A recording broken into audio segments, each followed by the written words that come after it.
passionate, creative, innovative. The new Black experience. I definitely think we can't ignore the fact that we do need more diversity in this business. Denver is a major city, it's a major TV market, so you would think that we would see more diversity, especially if we're particularly speaking African American, since it's the Black Experience show.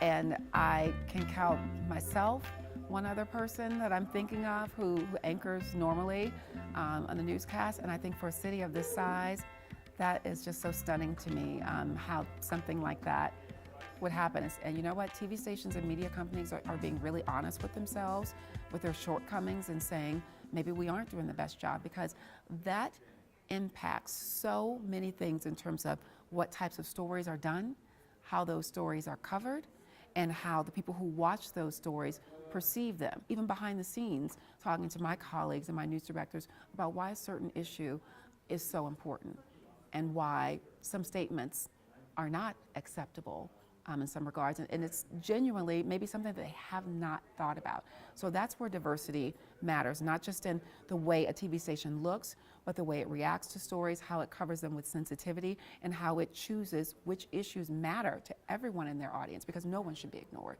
And I'm really passionate about that. Do you feel a certain responsibility to be that voice because you are here? Mm-hmm. And if you do, are there ever any moments where you feel like, you know what, maybe I should say something? Yeah. It kind of makes me uncomfortable. I don't want to be the Black girl at the stage. You know what I mean? Do you? No, I do. And it's hard because sometimes you just want to be a reporter.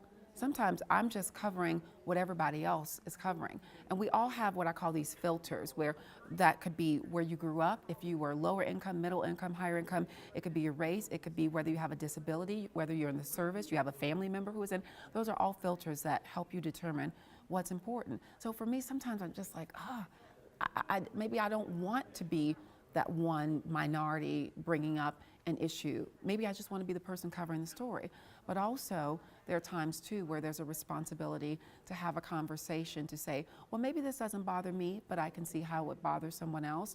One of the examples that I'm thinking of is speaking with someone else who was in the business and talking about Black Lives Matter movement and how that might impact other things that are covered and the response to it, particularly many stories of police officers, doing like a fun parody in their car or buying a Happy Meal for a kid, and sitting down and explaining that to management, why a story like that, or the statement from a person, a well-intended person saying all lives matter, why that statement could be inflammatory. Why covering so many stories on those police officers doing great things, as they should get attention for, but that story needs to be balanced out with another side.